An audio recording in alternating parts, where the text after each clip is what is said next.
under Okay, like this this actually says that like there for example there are some kind of materials which may not be in the transit for verification or something, like for example you got diesel or any hazardous material and some kind of a material which you cannot hold it for a long time. As soon as it comes from from the vendor, you have to place it at the fixed storage bin. okay. These creation of TRs, TOs, it may take time, no? So in that time and all, you cannot wait. You want the system to find out as soon as the material comes and get it updated in the respected bin. Okay, but okay, then two questions. First of all is that I do understand that it is a very hazardous material and we do not want to have any time delay in creating the documents needed for put away. So if we can automate most of the time the client automates the process. So if we automate the process like TR creation and TR confirmation, TO immediate TO, then also things are happening very fast because I have to do a good receipt. System has to do a receipt. Okay, that's number one. Number two is that if we are not doing any TR and TO, then how the material is getting updated, via which documents the materials are getting updated in the final storage type. See, first point, what you are telling, like we can automate the process. Yes. Okay. Yes. So when we are knowing that this is however going to some location, however it is going to some fixed storage bin. Okay, we have decided that okay, the material should not wait here. It has to directly go and dump in some fixed storage bin. Okay. There is some bin and some storage bin. So we are confirmed with that storage bin. We don't have we are not negotiating or we are not planning to send it to somewhere else or to search the system. We have already fixed it that this material material should directly go to that bin. In that case, like there is not necessary like again creating a TR and TO. TR and TO are only meant to search for the storage types and storage bins. When we already know that it is going to store someplace, then there is no requirement of these documents. You can directly send it. No need of monitoring. Again, if you create some TR, TOs, and if you want to confirm all that, there can be an issue. And if you want to, every time you want to go and check for that to confirm the TO. All this you don't want because you have already decided that this material to be stored at a particular bin. So you can do that by this way, but it's again extra work, extra documents getting created, and that is not necessary. Okay. So, second point is how the system is going to find out. Exactly. Exactly. That case, what like we have some configurations to do. For example, let me create one material. I'll show you.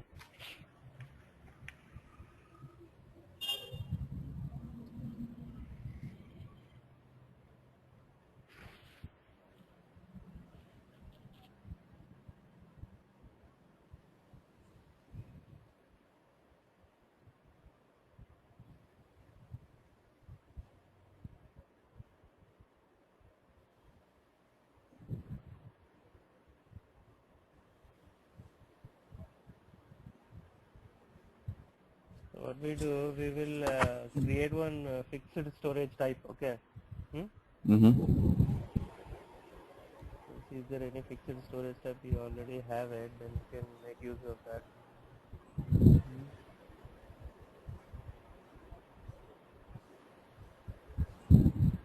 Okay, we'll use this 005 fixed storage type.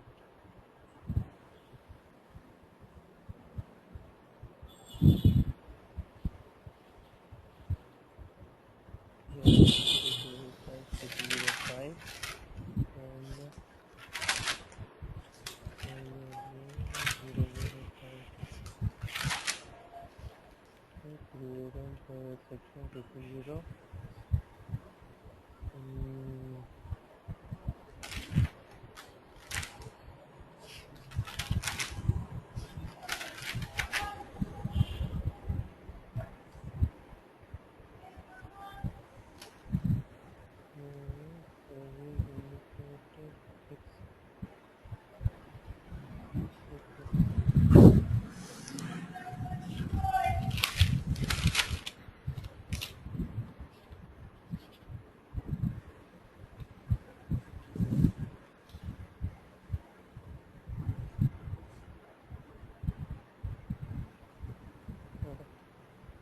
So what I will do now, in order to find the system to directly find the storage bin, you need to go for a fixed put away strategy. You have a strategy called fixed bin, right? Exactly.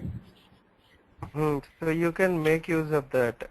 For that, what you can do, go to activities, the movement types.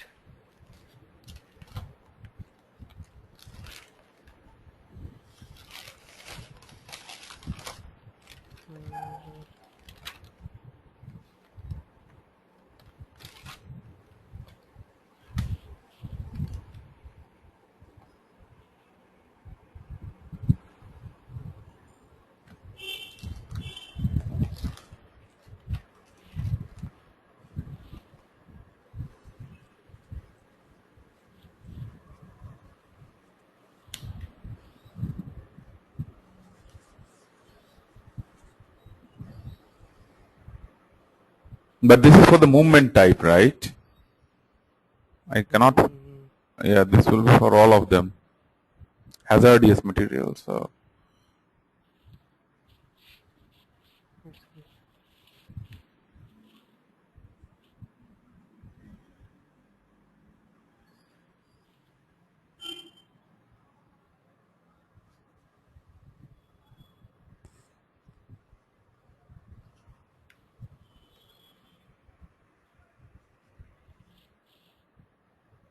Okay, what we can do that? We can create a new movement type otherwise. You want to create a movement type. So the receiver won't do 101 for receiving these materials. Huh? So the receiver See how we can will not do 101 for receiving these materials. We'll somehow try to make adjust. Let's see, we'll configure because we want the system to not create any transfer requirement or transfer order, right?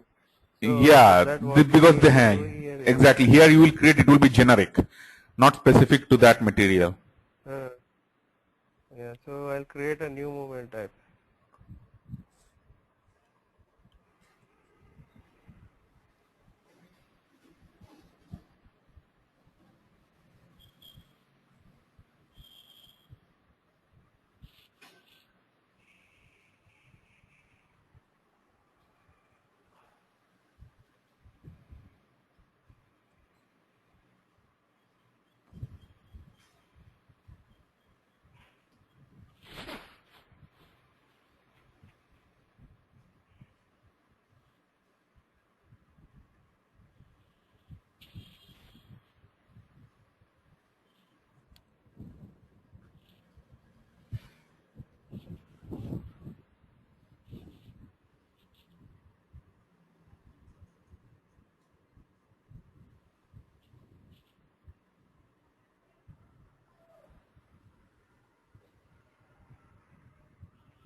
Just in the placement intersect, but it should not create any TO, right? Let's see what it says. Enter fixed bin with one storage type.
Hello.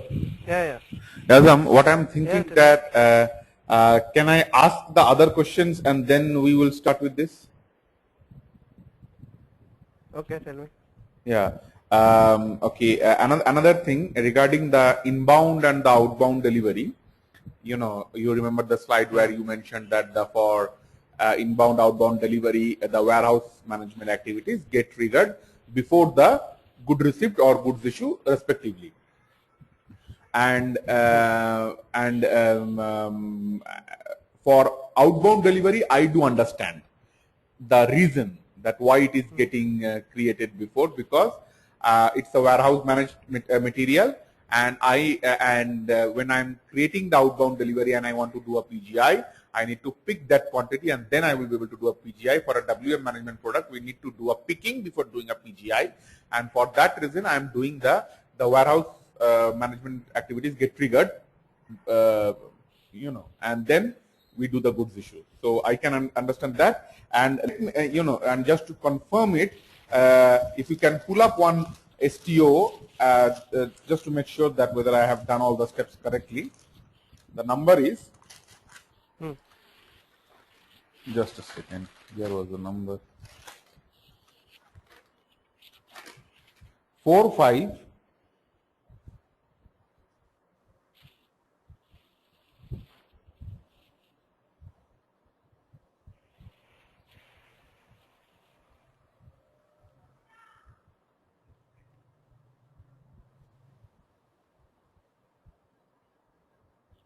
4, 5. 000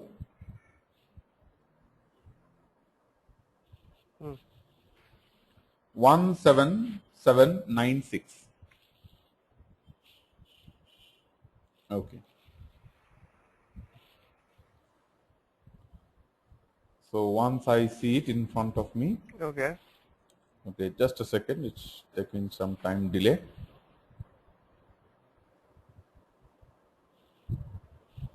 Okay. Now, if you go to the purchase order history,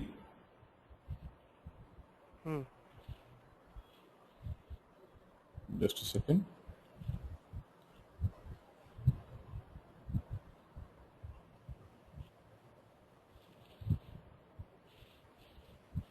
Okay.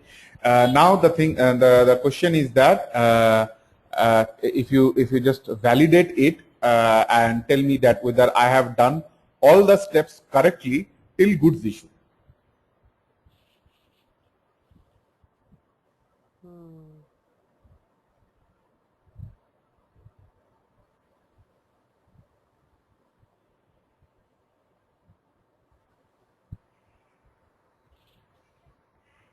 If you see here, you have WM completed, goods movement completed.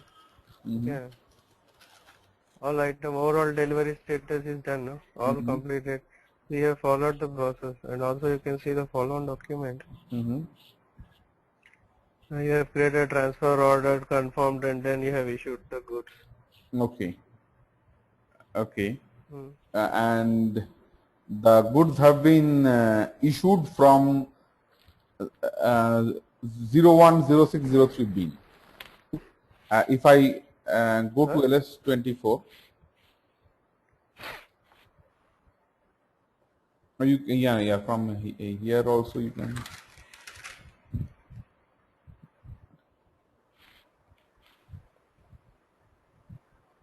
Okay. And put the warehouse. warehouse as a day. Is a day material I forgot, man. It was WM or something like that. Can you have a look? Pull up the purchase order.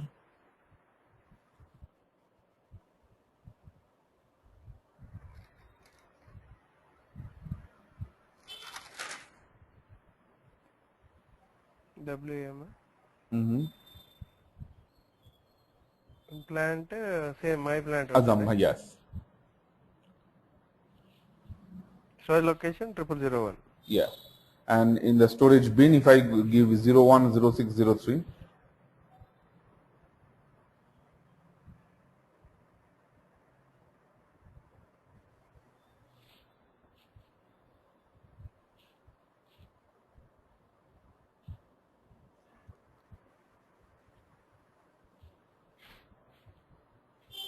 okay. Now in the peak quantity you see 69. Okay. It was before confirmation of the TO, it was 89. Okay. My question is that I created the STO with order quantity 10, delivery 10. Then why the quantity, went, 20 things, 20 quantities reduction. And if you go to that, somewhere in the, somewhere in the delivery document, I saw the from quantity 20, which didn't make sense to me. Here, somewhere, here everything was 10, and then let's move to the post goods material goods issue goods. Some document where I saw the from quantity to be 20.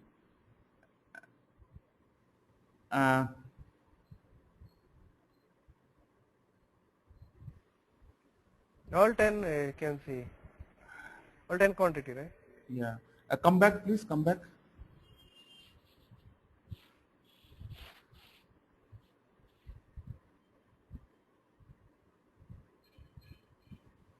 Come back.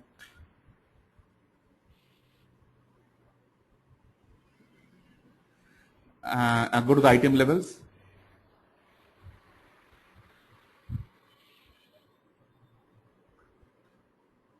Okay. Now go to the picking tab.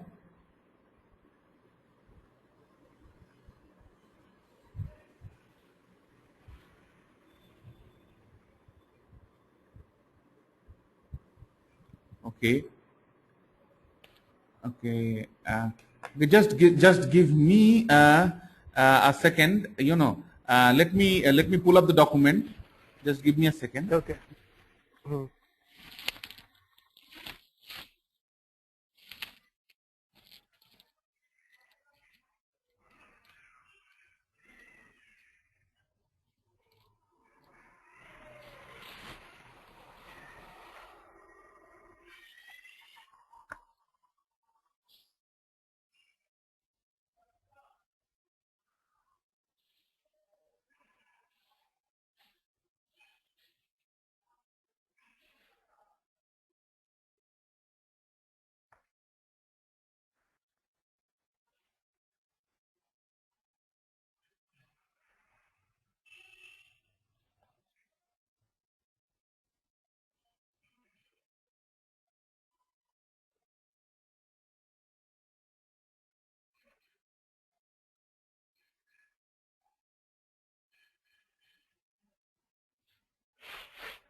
Hi. Hello. Yeah, tell me. Yeah. Somehow I'm missing that. Is there a way you can find out what was the fixed quantity from the LS24 before the TO was confirmed? Yeah, you can see here, no? Like last transaction. Yeah.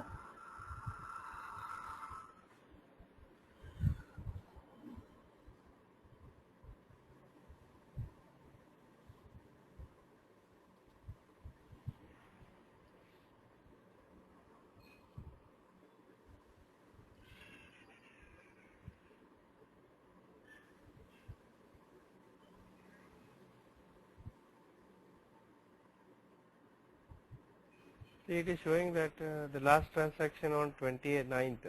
Mm-hmm. So with this GR number document, Mm-hmm. 600, somebody has done some find out one, Okay. updated some quantity. They have done some GIE, receipt without purchase order. Okay. Okay. Okay. And no, can I see that? Oh, what was the stock before that particular TO was confirmed? No. Hmm? For particular that TO was confirmed. Actually it was a transfer order 78. Just a second. TO 78. LT21. LT21. 78. AZA. Yes, actually I missed that. Now I figured out. Azam, Hmm. let's go to LT21.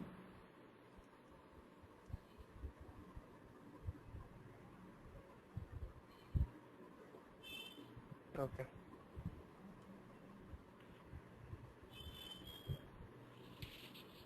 And put TO number 78. Okay. Okay. And Now the here from is quantity the 20 you see here. yeah. What is this from quantity?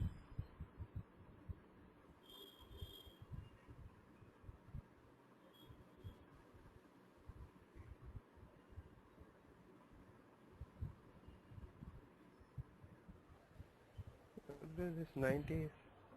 Yeah, this is the outbound delivery number. It actually picked some quantity from this Mm-hmm. this storage bin. Mm-hmm. It has picked 20, Mm-hmm. but it has placed only 10. Yes. My question is that why it has picked 20? How come? There might be, yeah, one second, let me flash.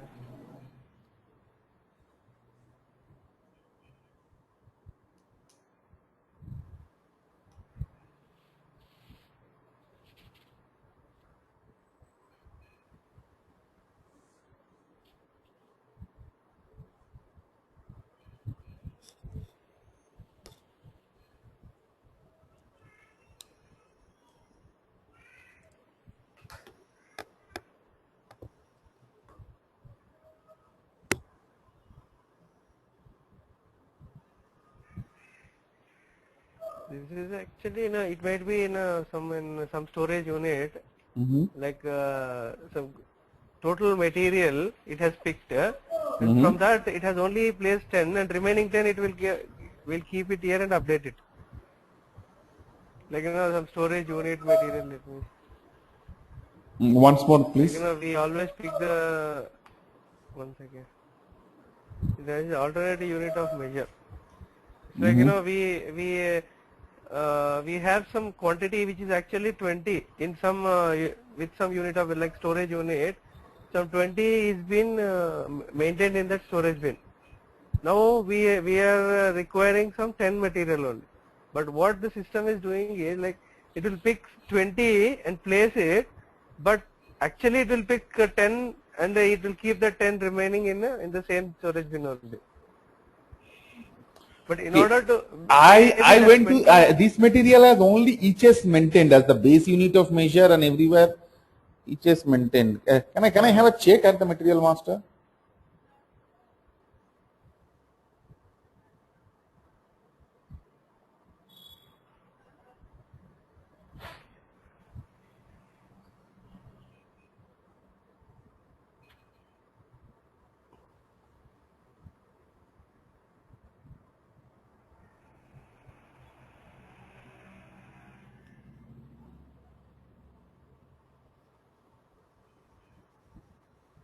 Mm-hmm.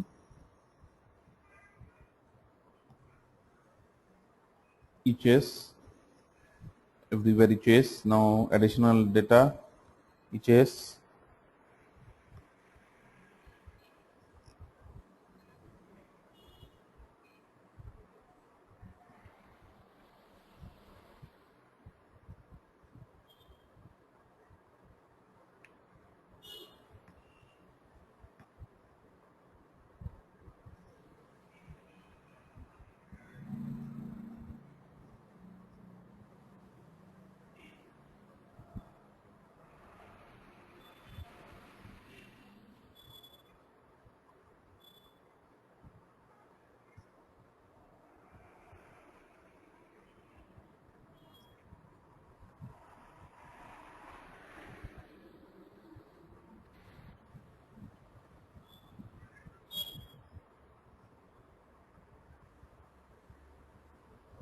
Can I go to the material master in the MARM data in the alternative unit of measure? Alternate data and there check. 1 second. Let me go to WM. We'll check in the WM level.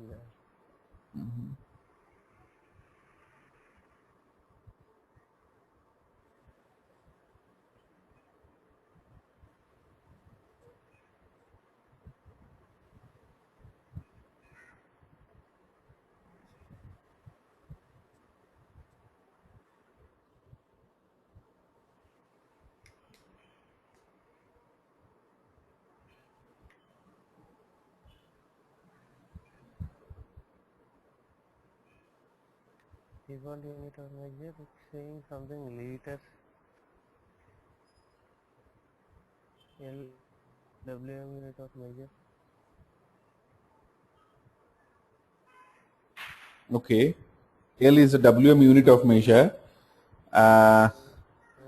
Okay. Then the question arises: from where the system is doing the math. Is there anything maintained in the alternate unit of measure in the material master? How the system is?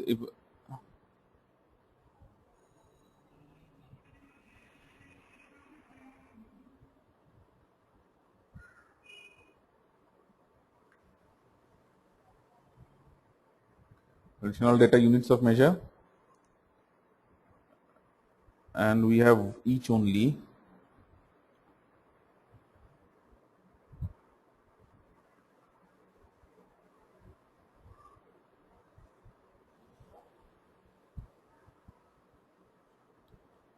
There is one transaction called CUNI. If you open, I just want to know.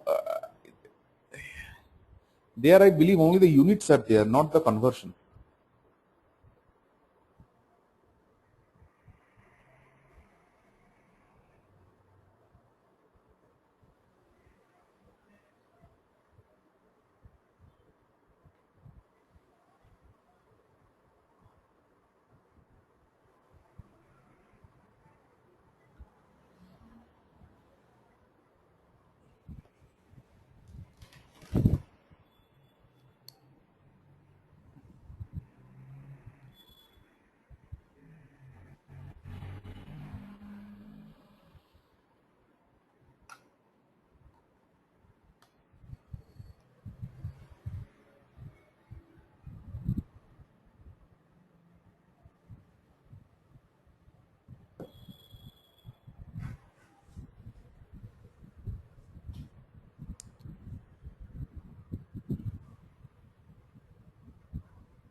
So how much it was earlier? Picked quantity was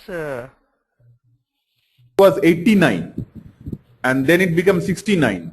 So that's how my confusion rose, that why it is coming up 20, because okay. Did you issue the goods?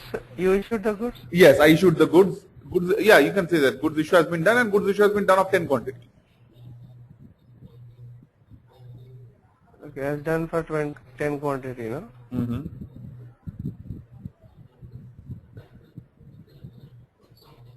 Everywhere, stock for everywhere, everything decreased by 10. But only in the peak quantity, there was total stock 89 before. It became 79. Stock for put away was 71. It became 61. Annual stock was 0. Average or annual, whatever stock was there was 0. It became 10. Peak quantity was 89. It became 69. Anyway, So it actually it has picked some 20 quantity, no? yes, that's how I was. That it has picked 20 quantity, but it has somehow it has picked 8. But when I did the goods issue, it did correctly with 10 quantities. What I have I marked. So I was just wondering that. Okay. Yeah, go ahead. It has picked from here. It has picked 20 quantity when we have confirmed the transfer order. It is reduced in the stock of list. So this item is created. When the item is finished, quantity, the total quantity are reduced.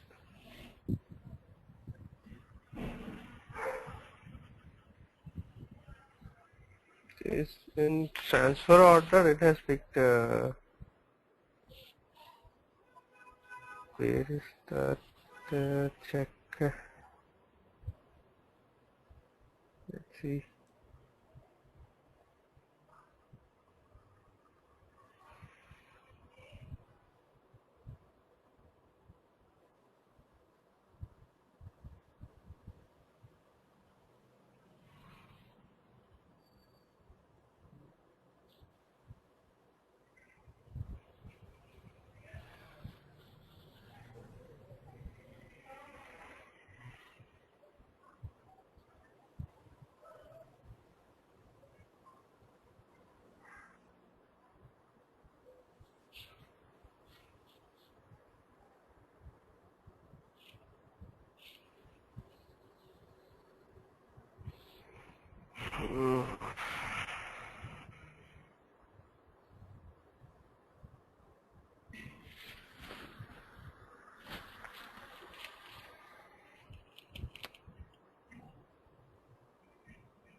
Is there anything relates to this E1? I'm believing. Huh? What's that? I'm thinking that it can be related to any. Okay. Let's go to the material master. See the see the LE capacity. U10. I believe it is something related to this. So let's go to the material. Yeah. Just want to see that E1 is the storage unit type. Yeah. So maybe the system has looked at the storage unit type and figured out that okay, this is the this much unit, but I have to pick this. So if I go to the material master storage unit type, you have tell me. LE capacity, loading equipment capacity. And let's see warehouse management 2 view. Okay, it has 10. Anyway, because I was wondering that maybe it was 20, the system has looked okay, per storage unit type there is 20. No. But there is something like, the storage unit type, it would have saved in the storage unit type level as some quantity. You need to see. Let's see in storage unit type level.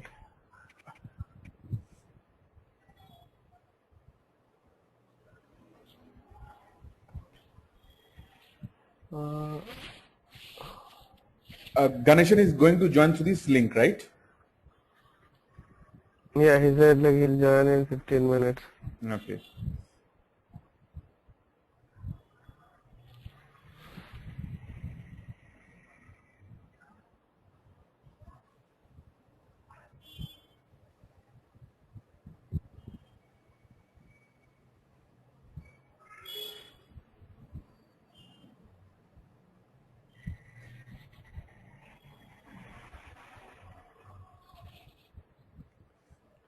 Okay, as you do, can I ask you the last question? Yes.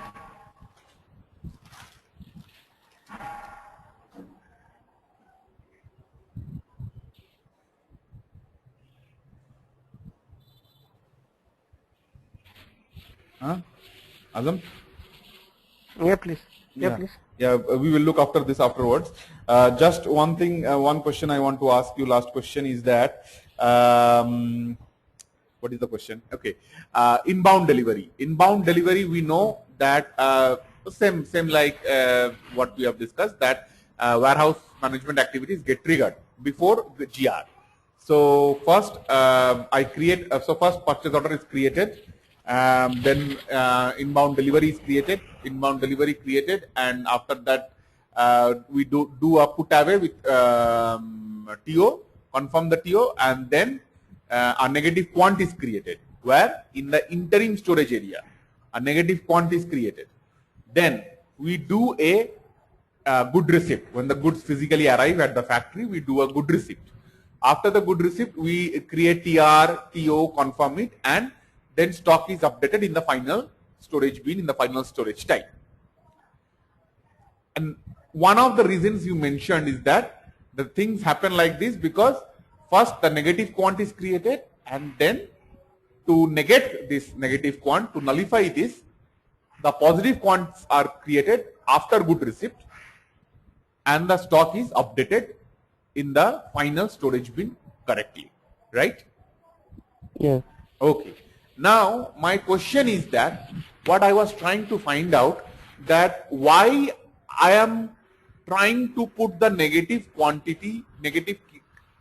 first. Why I am trying for outbound delivery, it makes sense to me, because if it is a warehouse managed material, if I do not pick it from the warehouse, I cannot do a PGI. So warehouse management activities getting triggered before PGI makes sense to me. But on the other hand, warehouse management activities getting triggered before good receipt does not make any sense to me, because why I am trying to create a negative quant first? Why? Because even if I do not create, if I just create the inbound delivery, and inbound delivery may be of different reasons, shipping notification or something like that, create the inbound delivery, that's it, do the good receipt, and then all the downstream activities happen successfully, and stock is placed in the correct storage bin. Why I am doing these extra steps? No, see, this is not extra step. First point, I want to tell you that negative quants are only allowed to interim storage types. Exactly. Okay. And second thing is, like, when we are doing inbound delivery, it means that we are rarely planning about the goods which are going to arrive. Okay. Yes. Later, after it has come, we don't want to do the activities. We want to make this clear that before the goods arrive, we have to plan clearly, and we have to decide where this material is going to store in which storage bin. Okay, that is why the inbound delivery is actually meant for. So inbound delivery is doing is at the MM level.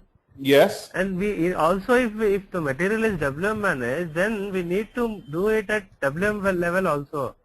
That the advanced planning should be done at WM level also.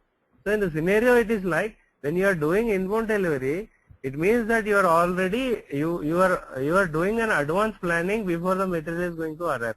So accordingly, you are doing that same in the WM level. And from tomorrow, if the material comes, you no need to do any activities in WM.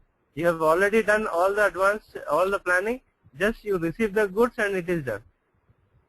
You are not doing any extra work. Somehow, when you do the GR, you have to do the TR and TO in order to confirm the goods in WM manage.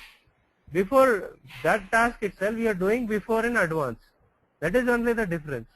Because because the inbound delivery is involved, so you are doing the WM activities in advance. I am doing the WM activities in advance, but that's, I have to do the WM activities after good receipt too, right? Because if I do not do that, No, you don't need to do anything. Anything else. You have done the TR, you have done the TO with respect to the inbound delivery, and you have confirmed it. What happens? The system will by the strategies, the system will find out the storage type and the storage bin. And once you do the GR, you don't need to do anything. System will automatically go and update that. okay, I have done one example, but I have seen that, and it doesn't. Somehow I'm having problem in understanding this, because if I do not do the WM activities after the good receipt, the positive quant will not be created, which will nullify the negative quant which has been created after inbound delivery. It will not be created, and the stock will not be placed in the correct bin. So let us pull up an example. I have practiced this, and let us pull that up, and why not you help use that example and explain me. Let me show you my scenario. Okay.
In our standard inbound delivery gets created before good receipt, right? Yeah. In my first client project, they had inbound delivery creation after good receipt, and that was for a different reason. We will explain that afterwards. And for a long time I used to believe that inbound delivery gets created after good receipt. And they used to do, because the scenario is different. I've shown you that also, no? No. See, when you are doing the GR, it is not creating any postings. Create inbound delivery. Since the material is handling unit managed, HU managed, so it is not creating any. Okay, show me once more. For you. Show me once more. Which one? This one. VL32N. Create inbound delivery. Yeah. Inbound delivery. Let's go ahead and let's hit the save button. Let's hit the save button.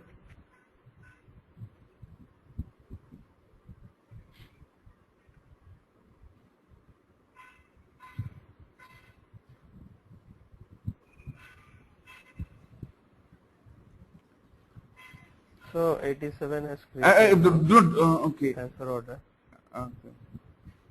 Don't confirm that. I just want to see that if you hit the save button, what mistake. Yeah.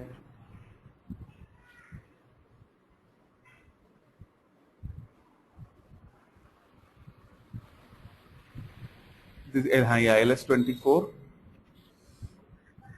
902. So it's still say available stock is 10. Hold on, let me see. Minus 10 available stock minus 10. Yeah, it makes sense. Let's go to the inbound delivery. Okay, so you tried to click the inbound delivery save button, didn't get saved, right? without the TO? No, it has saved it. No, it has saved it. No, then what was the problem? You said that it was working, no? It's working, no? No, not the LT04. I created a transfer order. No, not the LT04, VL32.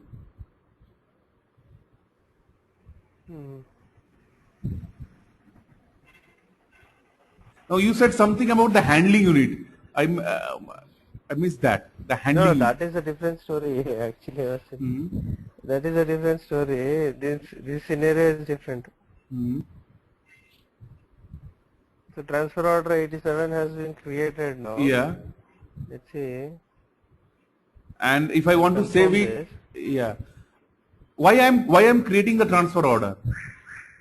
The system is not stopping me to save the inbound delivery, See, right? you're already. If I do not create the transfer order, the main purpose of the inbound delivery, this advance shipping notification, is a acknowledgement from the vendor that okay, maybe I won't be able to meet this delivery date and schedule. I will be able to meet this delivery date and schedule. Okay. Before coming of the goods, the vendor sends a notice. That's the advance shipping notification. So I go ahead and I create that advance shipping notification. I save that. That's at the inventory management level. Even if the material is warehouse management, this is just a notification, an information. How is this affecting at the warehouse management level? This is where the gap is coming. Gap in my understanding. Yeah. First thing, inbound delivery is not only just he's confirming his scheduling dates. Okay. Even the scheduling dates also can be confirmed in purchase order PO also. Exactly. But inbound delivery, actually it is giving the confirmed schedule. It is saying that okay, this material is coming on particular date by somehow. That vendor has already confirmed that. Okay, now because see, before getting into the material, what we are doing is like we are defining that material to be coming to this plant and to this storage location, to the IM level. Now since it is an advance shipping notification, before getting the material, we are planning that this has to go to this particular storage location. Okay, and tomorrow when we are doing a GR, we are not going to do with respect to the PO. We are doing with respect to the inbound delivery. Since this inbound delivery is a confirmed confirmation got from the vendor. Okay, whichever the scheduled date or whichever the delivery date he has mentioned. So it is used as some advanced planning document in SAP. So when it is a WM managed material, so with respect to this inbound delivery, what we can do is we can plan for ourselves before the material is coming to our premises. We have that availability doing it. So in standard itself, it is the flow is given in such a way that whenever you are creating any inbound delivery, you should go create a transfer order and then you can go and create a goods receipt. The flow itself like this in a standard. Yeah, the flow is there, but I understand the flow, but okay. So once, if I'm understanding you correctly, once you confirm the TO,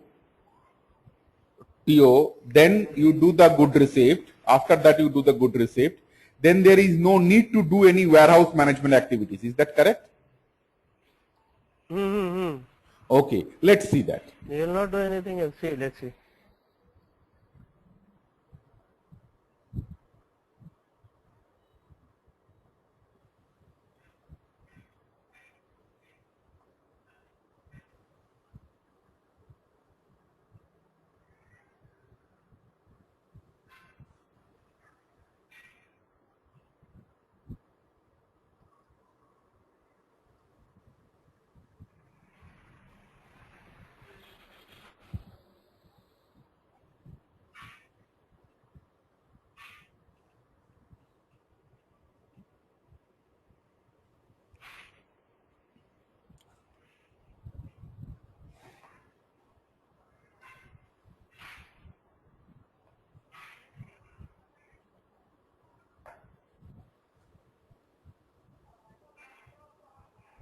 See, in 902, it is saying that available quantity is -10.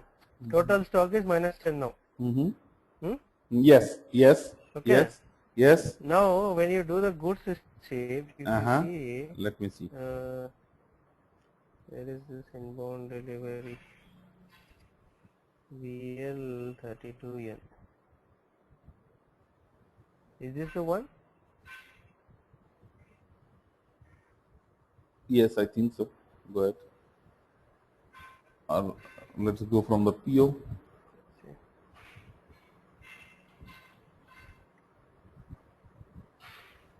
Okay, 87. Now, PGI, transfer order is PGR, completed. Go and post goods receipt. post good receipt. Hit the save button. Ouch. So, goods receipt for inbound delivery has been posted now. Okay. Okay.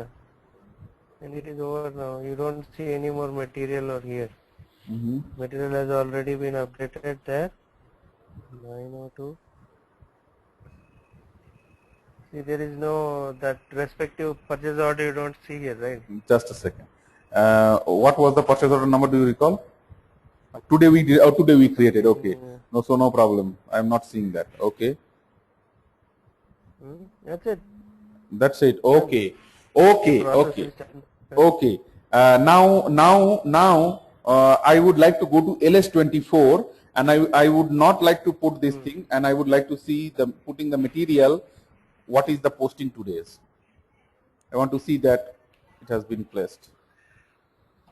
Where it has put? Exactly. LS24. Okay. No, you don't see that PO reference. No, it will directly go and update. In the bin, but I will see the date, right? Some GR date I will see. You don't see the date, no. As I said, the GR date will get overlapped. Okay, you have addition to mixed stock. Okay, addition so to you need to mixed stock. check every storage bin in last moment. Last moment. Find out where Exactly. it has. Exactly. No, we have to check all that. Otherwise, you can go the transfer order. Or I have to check the change the strategy. 87. Next empty bin strategy. Then I would have 87, no? LD okay. 91. Okay. Now I have understood this right now. What actually I was trying to do is that after creating the inbound delivery, I was going and I was doing the MIGO transaction. You know, after doing the TR, I was doing the MIGO transaction and then all the activities. So I had this question in mind: when I am doing all these activities, why I am doing the inbound delivery first? No, you cannot do like this even in a standard. There will be a breakup between the process. There is no connectivity. When if the standard itself, when you are doing a PO and when you do the inbound delivery, you should do the GR with respect to the inbound delivery, not with respect to PO. Exactly. Yeah, go ahead. Should be there. Yeah, that what should be there. Yes. So that is why you have to do with respect to inbound delivery. Then what happens? System will not expect any more WM activities. But when I, I did this. I realized my mistake now. That I realized my mistake. But the thing is that when I tried to do MIGO by good receipt for the inbound delivery, the system did not stop me. For example, if you go to the purchase order. No, what do you like? The inbound delivery you are doing. Huh? Yeah. What I'm trying to say is that I created an inbound delivery. And I after that I did all these put away with TO, confirm it, stock was updated, negative quant, all was done. Okay. Then I realized my mistake. Then what I did that I went to MIGO transaction and did the GR. And then then I have to then the TR got created automatically by the system. There was a TO and then I have to complete the step like confirm the TO and then the TO was placed in the right bin. So what I was expecting is that if it is mandatory in this case to do a PGI with respect to inbound delivery, why did not the system stop me when I was doing the MIGO transaction? It gave me document is okay. Hello. Hi Ganeshan. Oh, hi Ganeshan. Hi Sam. Hi. Hi. So you want Sorry, the system to... sorry. Yeah, it's okay. Sorry for waiting. Actually, I was in some training session. No problem. So you want the system to stop, not to create a GR if any inbound delivery is created? Is that the From me go, via me go. Because the reason I want to do, because in that case, you can use any user exits. Yeah, there are so many user exits or enhancements. So you can make it as a, there is a warning message. If you have inbound delivery when you are doing a GR, it says that please use inbound delivery, otherwise it will break up the. There is some warning message when you have inbound delivery. Then you can make it as error message. No, you can't go ahead. yeah. Even it didn't give me the error message to in standard one. It just said document is okay. You have some error messages for that. Okay. Also, no, what you can do, there are some baddies and user edges check, what you call MB check something. There is a baddie called. So you can activate the message at that place. System will not go further. It will block it. There are some baddies and user exits. Okay. Okay.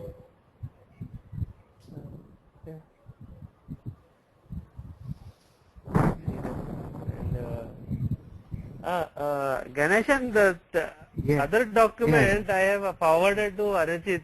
He can send it to you later on. There is another PowerPoint presentation. Some PowerPoint presentation. Okay. It can help you. Okay, so we'll see. Can I have 2 minutes? I'll come back. Sure. Yeah, sure. I bothered him very much.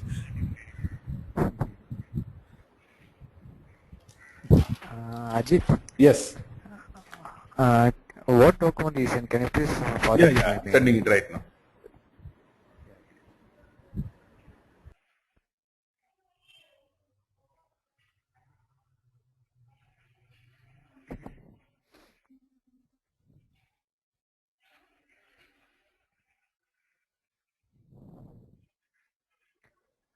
Do you have any other SAP materials?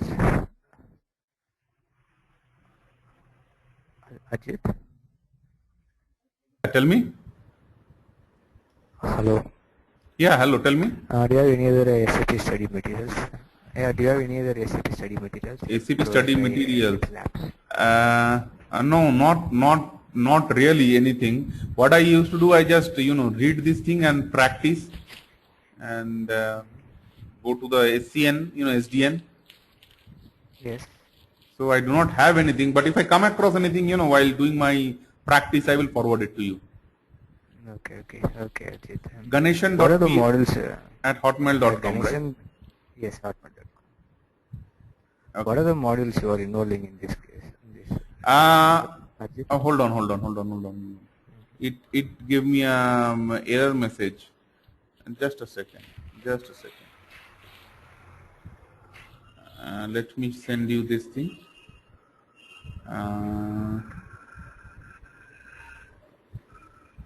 Printed, delete. Okay. Forward. Okay. Now you go. Okay. And just check your inbox and figure out that whether you have received it or not. Yeah. And what are the question you are asking? No. What are the modules you know this in this case? I hear the MM, WM, and you are learning. Yeah. What are the modules? Primarily, I work. Actually, basically, I work extensively in P2P, procure to pay in MM module. Okay. And P2P, procure to pay, P2P in MM module. Okay. Yeah, that's extensively I work. And P2P or P2? P2P, procure to pay or purchase to pay. That cycle, P2P cycle. Okay. Yeah. So I worked extensively in that. Primarily, I have MM guy. Last project, I got the opportunity to work in SRM. So, but I am not much deep into the SRM. I'm trying. I'm taking some coaching and making myself into that area.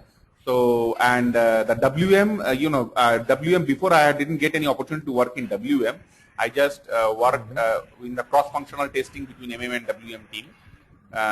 So WM also I'm taking class from Azam right now, and this is classes I'm making myself. So my objective is to market myself as an MM SRM WM guy. MM SRM WM guy in near future. Oh, okay. Yeah. What about, do you have any idea about for IDOC? I have idea about IDOC. What information you want regarding IDOC? Configuration and this thing.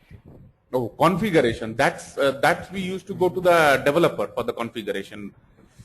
I worked on support issues related to IDOC because in my client side we had different software applications, and on purchasing when when IDOC came from a different and it failed, I used to analyze that why it failed, and then if it required some technical interventions, then I used to work with the developer or the developer. Yeah, but if you build that how to create an IDOC, how to analyze an IDOC, you go to W02, W05. I can I have somewhat understanding in that. But if you how to create IDOC, how to configure IDOC. I know that. Yeah. Configuration. Configuration. I am on the same boat with you. I have never got the opportunity to work on the configuration of IDOCs before. Actually, who is the responsible guy to configure this IDOC? If I were in your shoes, I will contact the ABAPer guy, the developer guy who worked with that. No. We should configure. Not ABAPer will help, but we should configure. Okay. We should configure. Then you know that. Yeah. Yes. Can we start? Yeah. Yeah, sure. IDOC actually, we have some configurations. What can you see my screen? Yes. Yeah. I can able to. Yeah. IDOCs, you can do it here, I believe. There is you create a partner profile for that. You define messages accordingly, and then what happens? And you define one message output for that. Okay, in EDI. And all that makes you to update whenever any document comes. So what you do, like you sit with the guys and you will have you'll divide the information accordingly as per the standard, because you use all the standard configuration for IDOCs, and alongside you will sit with the ABAPer and will configure the IDOC activities in the partner profiles.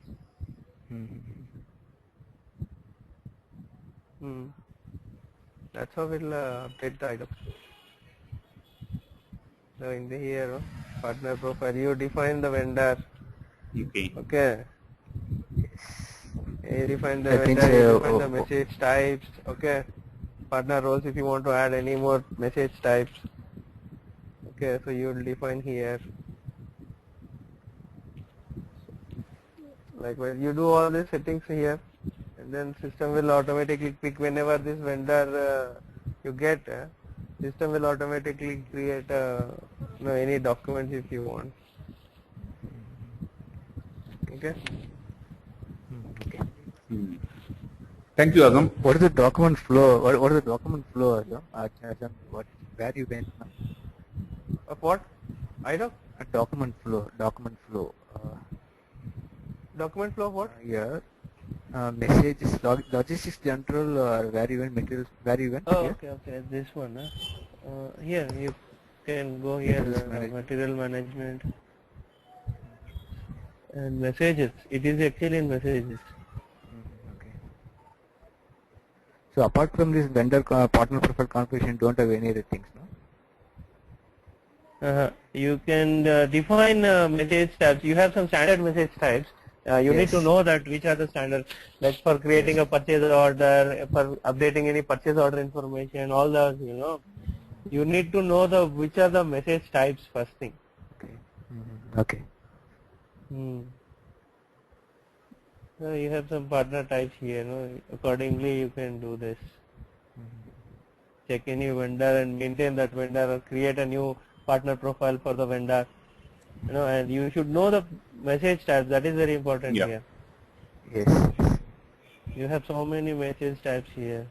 Here it is not showing, but you have standard. Yeah, that we know that. That's standard, almost 51, 50 types messages. Okay. There are so many are there. So you need to set up the partner profile.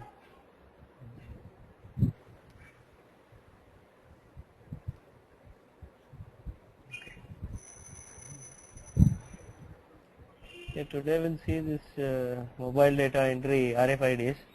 See, RFIDs you guys know, right? RFIDs are used so that the work gets easier to the supervisor, and it can be reliable and fast, instead of having a manual entries and going at the location and taking the information manual. There can be a manual error. So there are new technologies called RFI, radio frequency IDs devices, which will help you avoiding the human errors. You can, and also it will be faster for you to work, and there won't be any discrepancies in data also when you are syncing with the SAP as well with the RFID devices. Okay, that is why we actually use this technology RFIDs. So in order to activate or in order to work along, in order to sync with the SAP, the RFID devices, we have to do some configurations here.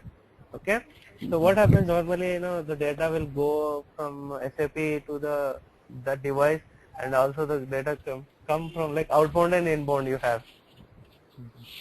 Okay, for that, in order to do all these activities, we need to do some settings here.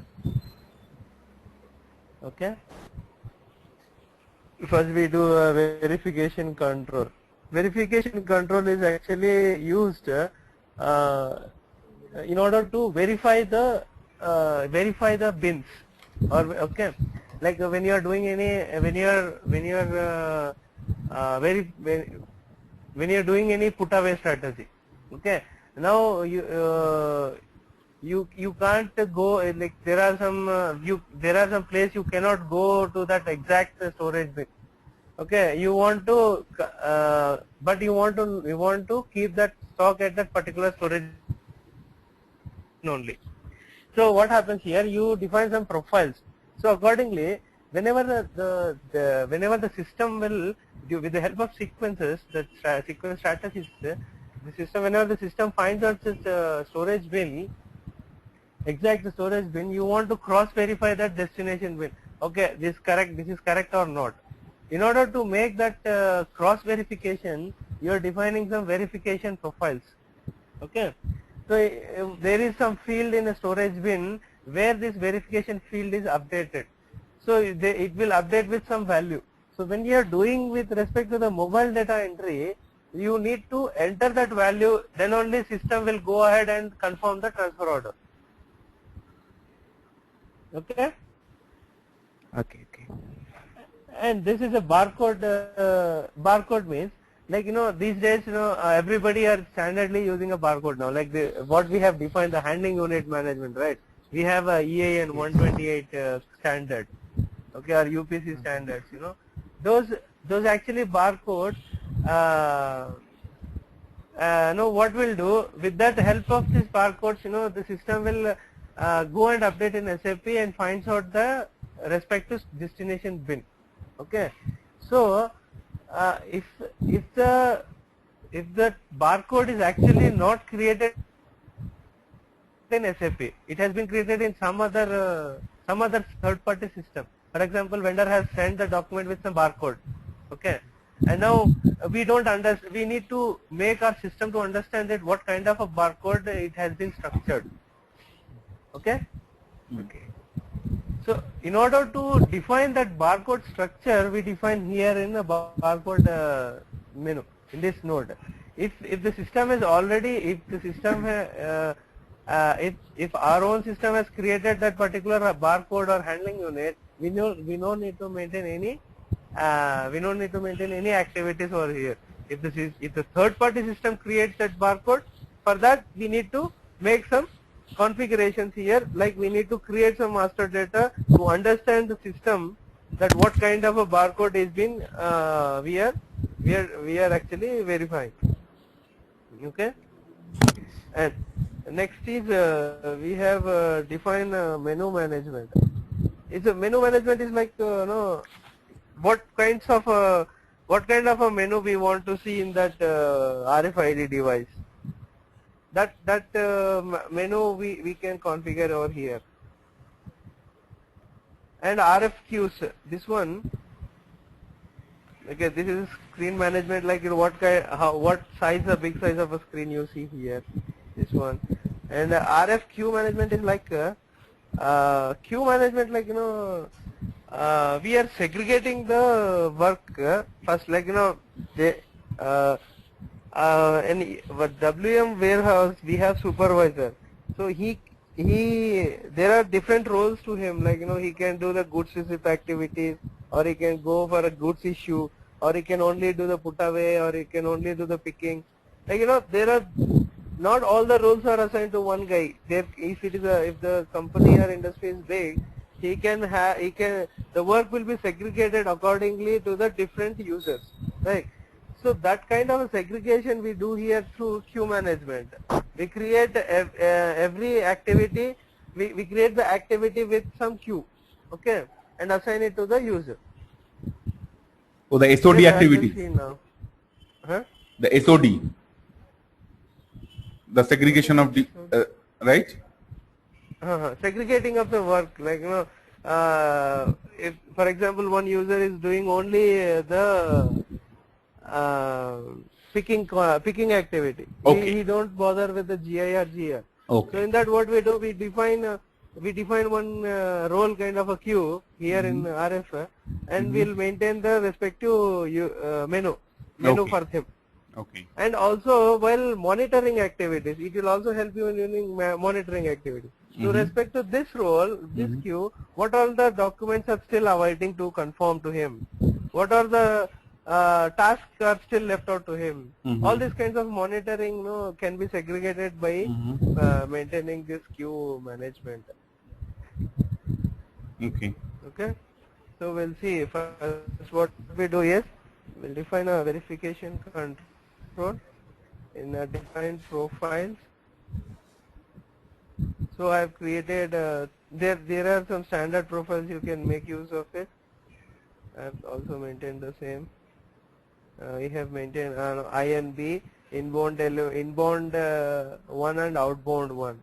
So when you are doing a inbound activity, you need to cross verify the destination bin. When you are doing the outbound, then you need to verify the source bin. Okay. So now I am assigning this verification profiles to goods movement. So which are all the goods movement I am actually responsible for. So accordingly what I do, okay, what I am doing is I am doing some scenario on inbound now. So I am doing that, okay, for warehouse AZA, and the moment type 902, and no, this one for AZA destination bin, okay, or the moment type 101. All use this profile, inbound one. Use this profile in the sense, it means that for this profile what I have maintained is inbound one, always verify the destination bin, okay? For inbound one, always verify the destination bin. So whenever I procure the materials with from 902 moment type with the 902 storage type with moment type 101, for the storage type called AZA, a system will use the profile INBD1. INBD1 is meant for verifying the destination bin. Okay, this I'll tell you later. And define menu management. Define menu management. Here there are predefined menus in SAP itself, so you can make use of that predefined ones.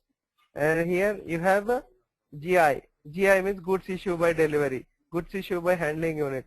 These are all the menus which are already like GI activities, GR activities, put away activities. loading inquiry activities.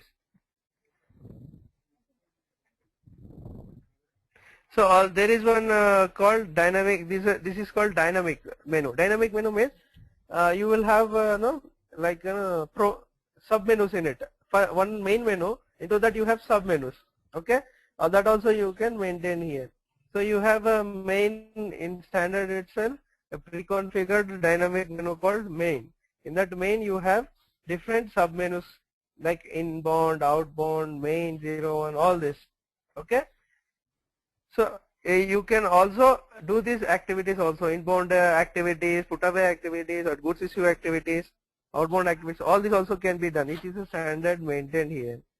So you can maintain this menu management. So now here I go, RF queues. So I defined one queue, I defined two queues here. In standard itself you have those. You make use of that, or you can create a new queues also. So I used picking 01 and put away 01. Okay. So picking and put away queues. Define areas and activities to the queues. So for warehouse, stock placement will be for warehouse. We are doing for a stock placement, put away process. E is a stock placement for 902 source bin. Like whenever you do the goods receipt, it always go and store at a 902, right? For that kind, you check use this put away queue. Put away queue. So assign process to the queue. So I am assigning. Now I am seeing here. If you see here, for the AZA for MA user, this user, I am giving this queue as put away and maintaining this main menu. Okay. Now you will see how it looks like in the RFIDs.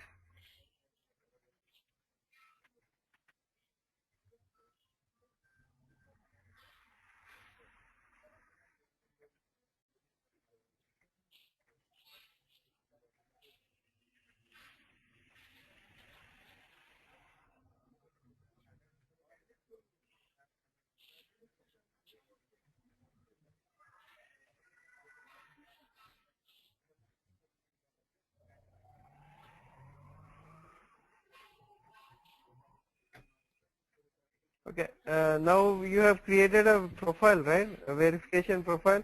Now you want to update this verification field. Okay, what I'm doing is I'm procuring some material which update the storage type, which will pick the storage type AZA.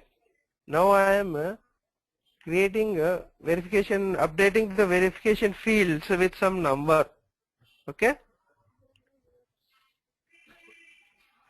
So what I'm doing is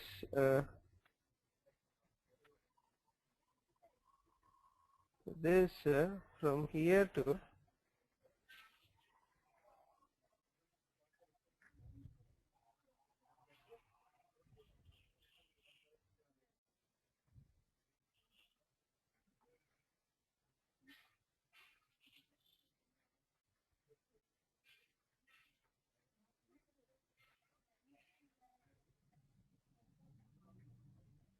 here.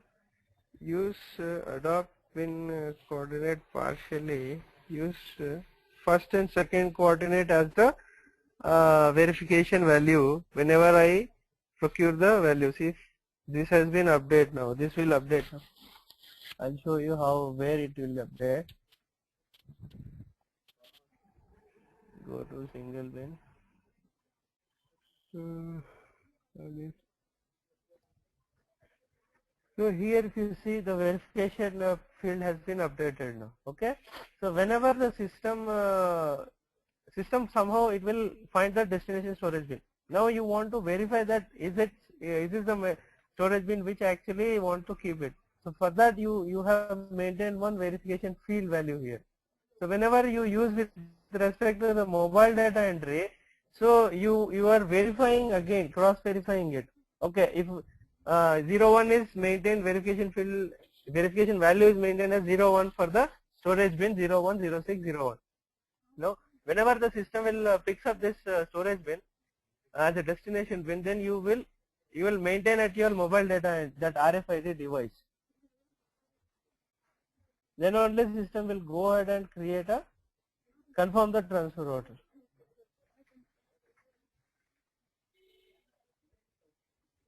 Okay, so go to LM00. Okay, Q put away. Okay, for the user, and the user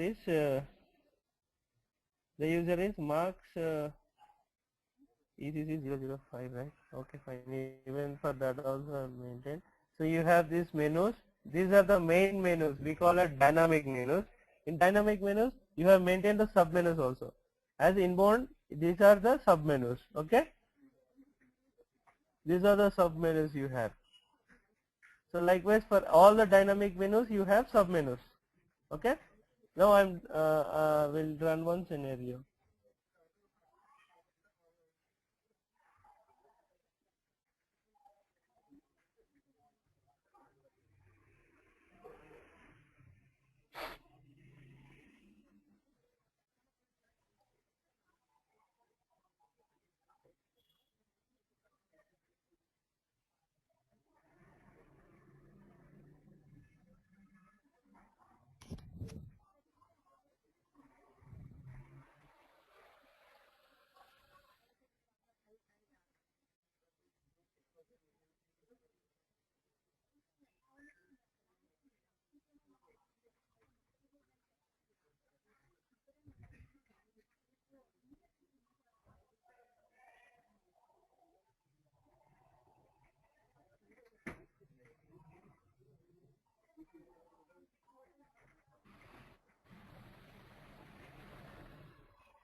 We'll create one inbound delivery.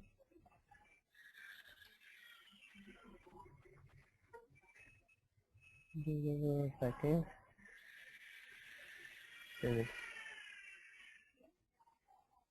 So 18001800000183.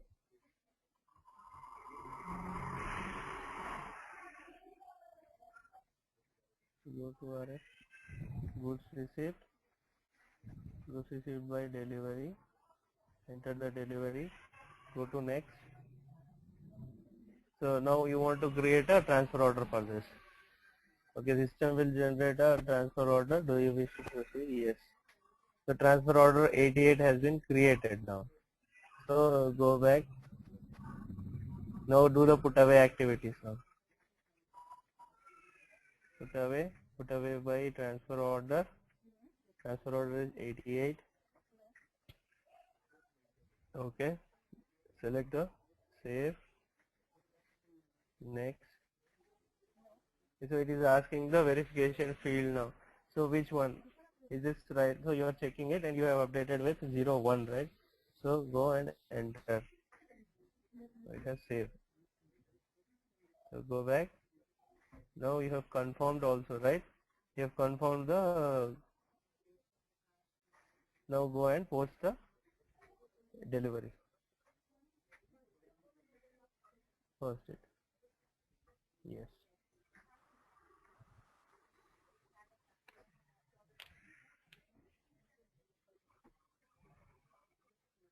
So delivery has been posted, and GR is also created for this. Okay.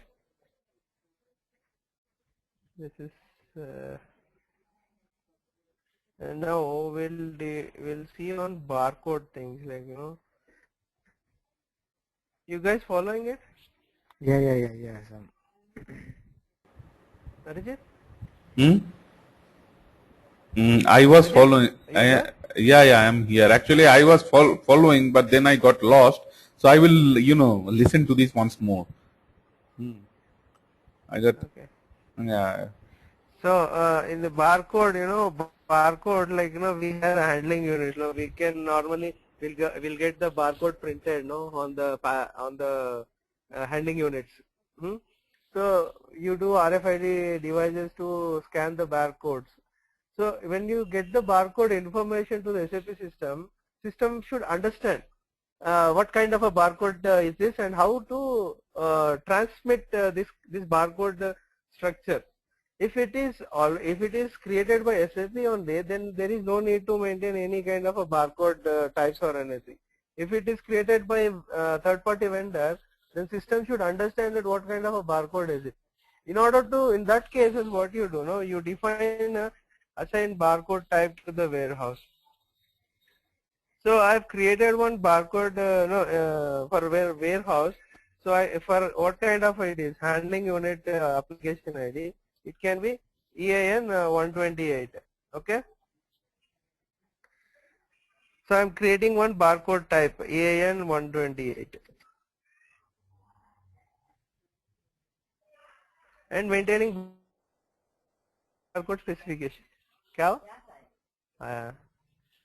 Can you please be online for some time? Yeah, what happened? No, you have some work. You will come after 5 minutes. Okay.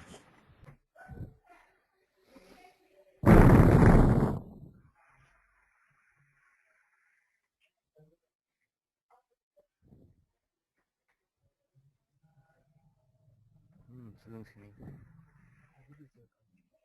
Kami gawin.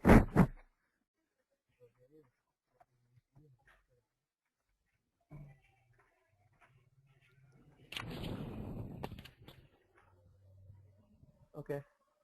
So we for barcode type EAN 128, I want to create one application identifier. Application identifier, like it will define one structure here. This helps. This application identifier will, whenever the information comes from the device, system will go and check for this application identifier. Will in the in the BAPIs there are some barcode programs. In that we define this standard, and also if it is different, then you can create one new new program to interpret that third-party barcode. If it is a standard they are using it, there is no need to create a new program or anything. You can just maintain this EAN 128 application type only. This is standard you have it. So in here you define like what actually this kind of application type is, application identity type is. Okay, what kind of a barcode we can use? That barcode, where the data when we are getting into SAP, what can be used for that? For which information? So if you want to use, you can handling unit or storage bin. So you can use to any of the things. Okay. And how? Oh, somebody logged in.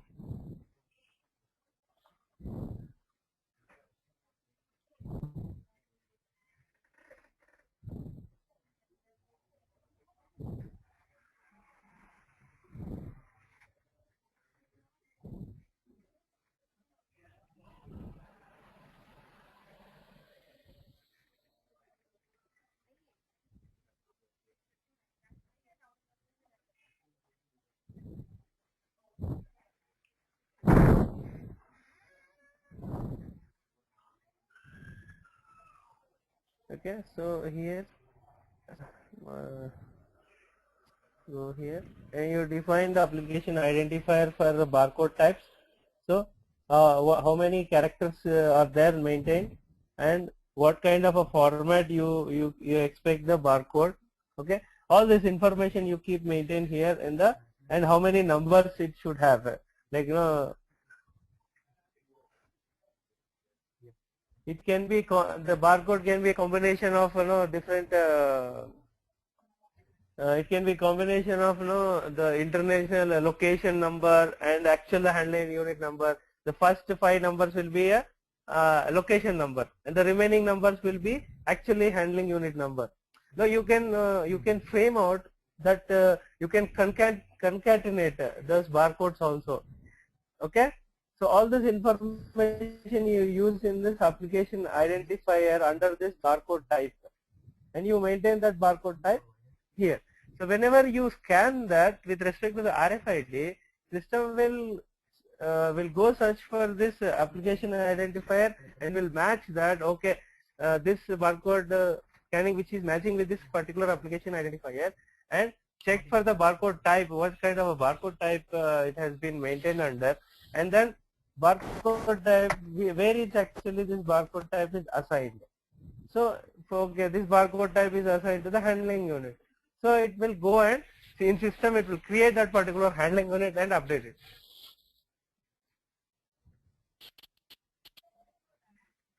So if SAP itself has created, then there is no need of creating any application identifier or any information. You can just keep it blank.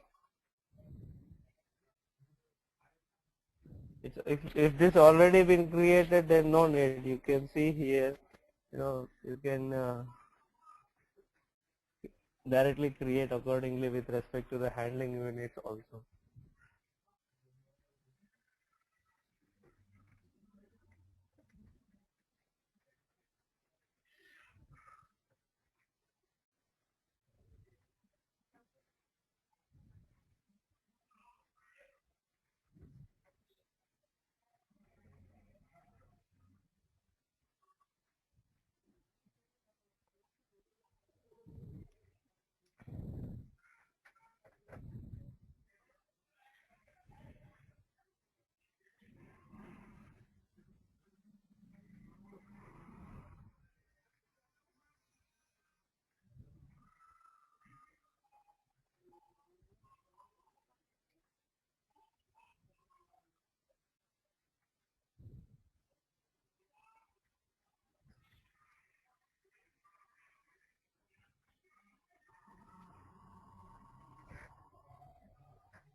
So you can use this handling unit, what you can see here. No?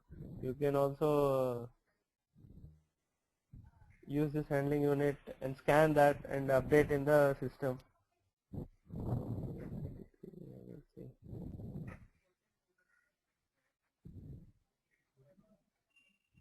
You can use this barcode while using RFID devices. ELM00. So now it's received by handling unit. Enter it. Next.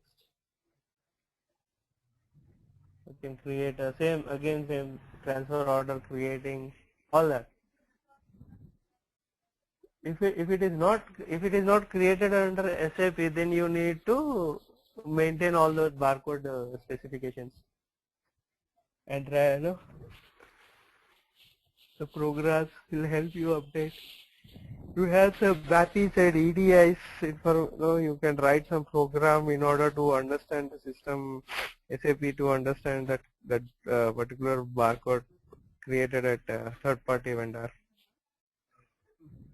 Okay? You guys clear with this? Is that completes the chapter? The barcode? Yeah. Yes. Azam, who will give this barcode dimension? What is the length, width, what are the characters, this kind of, is it third-party activity? This also ours only. Which one? Barcode, that length and the character, font size, and I believe. See what happens. Barcodes are nothing but this is what you see in the barcodes. It's a European article number standards. Yes. In our UPC you call Universal Product Code. These are the standard characteristics maintained across all the countries. So in which the first characters are all international location number. Like first character you see it tells you from where actually it is coming from. Okay, and the remaining some numbers are handling units and other some numbers are different. Some went for some other information. So what happens? there are some printing labels which actually creates for barcoding printing, okay, with certain information. There are actually different printers you have, barcode printers. You don't use for normal printers, you don't use. There are some barcode printers you have it. In that you have some program encrypt inside that barcode printers. So system will create a barcode thing. And then what happens when we are using RFID to scan that barcode, system will take that information and updates in the SAP. So system should SAP should understand that what exactly this is this barcode is. For that, you can write any program or information accordingly, so that you can concatenate this total barcode, and you can use what is used for what, which number is used to update the handling unit. All those information can be updated in SAP. Like example, you see in any shopping mall or something, there are some gun, using this gun, they are just scanning this barcode, and it will pick automatically what is the price and the manufacturing date, everything will getting automatically. So this also, this kind of activity is also coming with like WM this activity, or is for some other third party activity? No, the same information. See, whenever this information is, see, like normally what happens, you will get an inbound delivery, right? Accordingly, handling unit is created. Yes. Okay, and with this handling unit, we have already done some configuration, right? Storage unit number should also be same as a handling unit number. Yes, correct. Okay, and now the material has arrived now. Yes. And when the material has arrived, the vendor has printed the barcode labels on that packaging. And now our supervisor is doing a scanning with respect to the RFID device. Now system will see in our system and that system the same barcode is available. Then it will match it and picks up the information regarding this and will update in some transfer order and update in some destination storage bin. So the main thing is for handling units, right? Handling units, because this handling units, that is why in that time I have defined with respect to the standards EAN 128. Normally you can have any kind of handling unit. Normally you can have a 4-digit number also for the handling unit, but not. I have defined you with the universal standard barcode specifications. I have defined this handling unit. Okay. Another things. Okay. In my project, when they are scan material, everything's manufactured, it's waiting. Now it's in warehouse. Okay. So when they are doing scanning, it will create automatically goods issue. Parallelly, the sales order will also getting cleared, and billing also will getting update everything automatically when they are doing scanning. When we are doing scanning. So how we have to do this? Oh, how in the sense? See, you have a module pool programming for these things. What happens, when you have one inbound delivery created with respect to that handling unit. Okay. Yes. So you have manufactured the goods. Now you want to place in that goods into the warehouse. Yes. Okay. So now the if it is a sales order driven project, so you already received the sales order for some material. So now for that finished good, you have done the production. Yes. Okay, after the production, you are placing the goods, you are doing the goods receipt with respect to the production order. So when you have done the production order, that material, finished good, is updated, okay, in some in some storage type, okay, with respect to this handling units are created to that packaging has been done, and handling units are created with EAN 128 standards. Okay. Now what happens, that when they are going to scan that handling unit, system they'll write one Z program saying whenever they'll create one picking transfer order. Okay. Understood? see similarly how it flows like the production order is done and the material has been packed and handling unit number is created with EAN standard and it has placed in storage bin. Now you are picking that storage bin to issue the goods. You know, how they create is like whenever you scan that handling unit, a picking transfer order is created with respect to the outbound delivery, which is created for the sales order. Okay, and then with respect to the outbound delivery, the picking transfer order is created and confirmed, and goods issue is cleared when the transfer order is confirmed. That is, when WM activities are confirmed, goods issue is created, and with respect to when goods issue is posted, then a billing will created with respect to the sales order. Okay. There is like will be a Z program, module pool program will be created for that. All the following documents will automatically. Okay. So in this case, we should get outbound delivery manually. As per this outbound delivery, not when we are required. scanning Even this, everything will be. You can you have some BAPIs to create all these documents. So you can just write one single program. Into that you can you can create one module pool program. Into that you can use all the BAPIs. Every time it will call whenever it will. First point is it will call one BAPI to create one transfer order, picking transfer order with respect to some document. And then when it is created, then it will verify that, and then it will call another BAPI. So like keep on calling the document, and finally it will create all the documents once and all. Okay. Yeah, I got it now. You might have seen some documents in your system, or which is automatically created by using any HOS or something. Okay. And Azam, one more thing. Arjit has sent some questions that you need to enter this data in his profile. Did you clarify these questions? And that we have not discussed, but that it's very generic.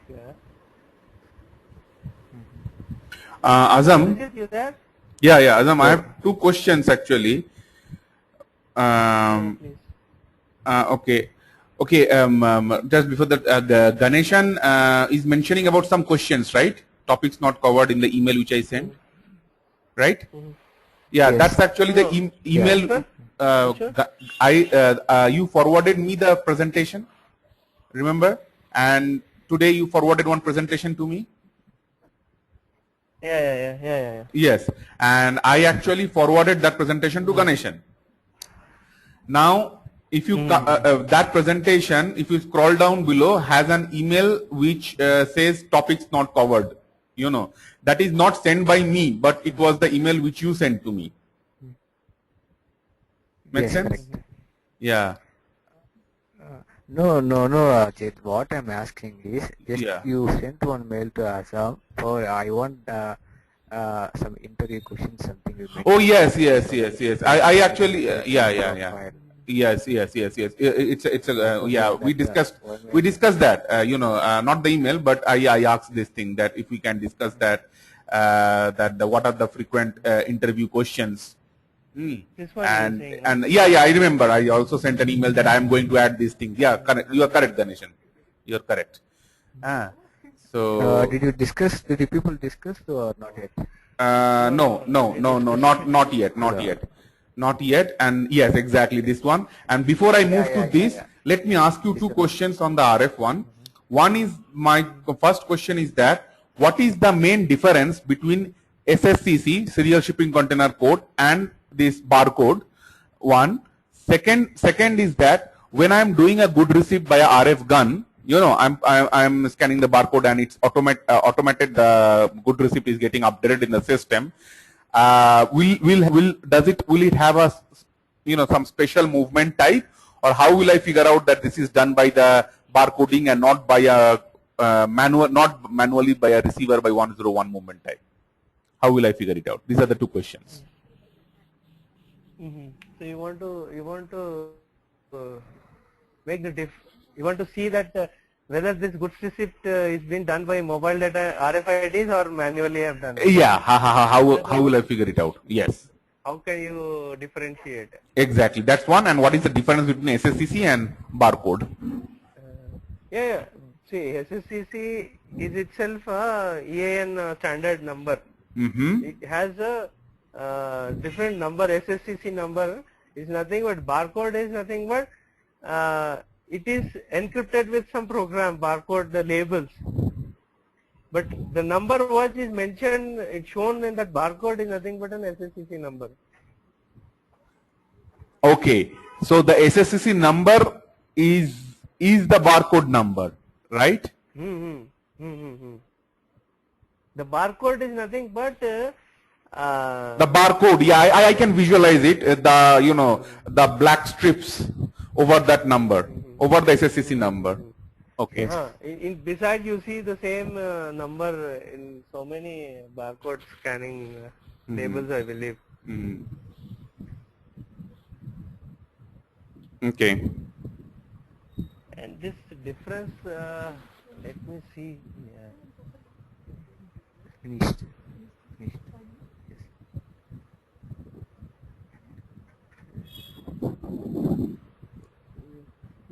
I think, no, on this, I don't see any, I don't know where it actually updates, because somehow user itself is doing it, right? Purchase order, in goods receipt you see only who has created this. And there is no document. That in my client side, I see that they figured out, in one of them, I saw that they had a customized movement type called ZA1. ZA1 a customized movement type. So whenever we used to see that ZA1, we figured it out that, okay, that is done by the RF gun. That is why. Maybe in standard it is not available.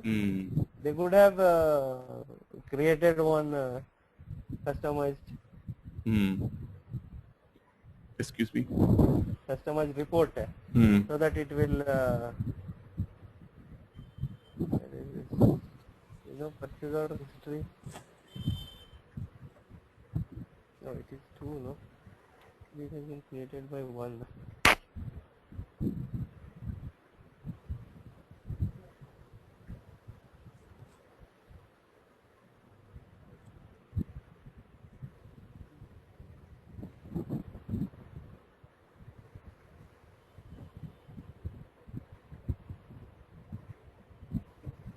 You guys remember the PO number that recently we have done?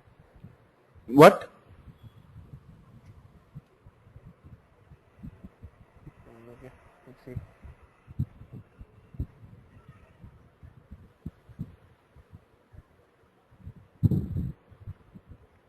This is different. Actually, somebody is doing this.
Yeah, I don't see any difference in IM level. Maybe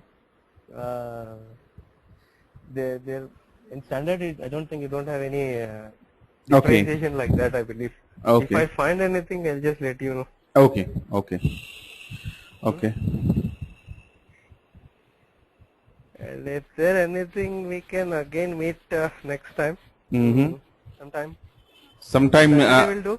Saturday actually I have little bit busy schedule. I will let you know by evening if we can meet on Saturday morning. Is it okay? And if you, in case if you find any doubts, right, you can just Yeah. send me out. And that what you asked me to discuss, no, that are really generic, no, Yeah. that mail you asked me, no. Yes. Yes. This one, these are very generic. You need to cover all the topics. Yes, You yes. don't know what kind of questions comes out, right? Yeah. I can't just tell you that read this and that. This is not a You are correct. it's all about the project specification. The issue is, these days I'm doing interviews for my friend actually. Even he's having a 4-year experience. Nobody is asking anything about the standard. Like, they'll ask you some point within the standard settings in configuration. Okay. And he'll just close it that topic. For example, in release strategy, if you find he'll ask some point, Yes, yes, and he'll yes. close that. Okay. He's not asking for any complete process and all that. Okay. Because they don't want to waste their time. And if you know that point, then he understood that, okay, you have worked on it and you know that. Okay. So what I am suggesting is like you better practice in the system, then only you'll understand. Yes. Just Yes. by reading it also, it will not help you guys. Okay. And So if you find any, no, you just go through all the topics which we have discussed. yes. And pull up some issues, and pull up some doubts if you have, and you send it to me, then we can have one day and we can close it up. And which you have asked me today, right? That I look into it and will run one scenario and I'll discuss in the next class. Okay. Okay. What and is that TRTO without exactly TRTO? without One TRTO. scenario, right? Exactly. Exactly. And another which we left out is that is the only one, right? No, yes, stock without TRTO. Another is the one that why the TR was showing 20 quantities in from quantity. TO.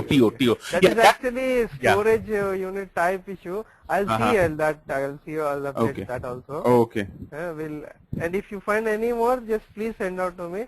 We'll see, huh? Sure. By the way, you said that in the interview they are not, asking much about the details of the standard one. Then what usually they are asking that what work you have done, what are your like that? Yeah. What you have done? Have you covered any this scenario? He'll tell you. And when you say yes, then okay, let me put one question. He'll ask you. He don't ask for the scenario. He'll tell you that okay. If any third-party process, he says, right? Okay, can you please tell me how the third-party process triggers? If you say no, we'll create a PR for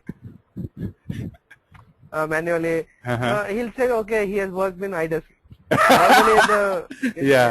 When the TR, most of the cases, when TR, when the third-party process is there, it always drives from the sales order, sales distribution. Drive. It always drive through S&D. There is some settings, third-party sales orders will automatically create a PR and find the customer information and third-party vendor. So all those settings he'll ask you. He'll ask you at sales order level. Likewise. Okay. Oh, even for example, let me ask you this. What I have found out they are back in while doing the interview that okay, what you have worked, that is worked fine. You have great command over the areas where you have worked. That's fine. Now, some of the areas where you have not worked, but you have an understanding of that. Okay. So, you you have put forward that in the CV as you have worked a little bit on that. So, is it not better that a person who is interviewing will find at least, he knows this stuff, he knows this stuff. So, instead of hiring somebody who does not know this stuff at all, it's better to hire this body who knows at least one, and then we can, before putting to the client side, we can have some refreshing sessions with them. So is it the way? Yes. Yeah. It's good that it's better to know something. Without knowing anything. You can you can put up your resume in such a way you have a conceptual knowledge on any topic. which you are actually have not worked. You can write it like I have a conceptual knowledge. Then the interviewer asks you, okay, what conceptual knowledge at what level? Then he'll ask you, if he asks you questions and if you can reply it, then it is fine. He'll be satisfied, right?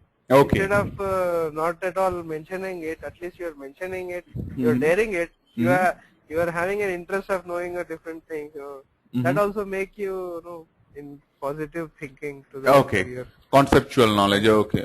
Conceptual knowledge you can write. Because this, I'm telling you my personal thing what happened, because last project was the one where I got a little bit working on the SRM. On my first project I didn't have any opportunity of SRM, but I knew little bit of SRM, so I put that in my CV.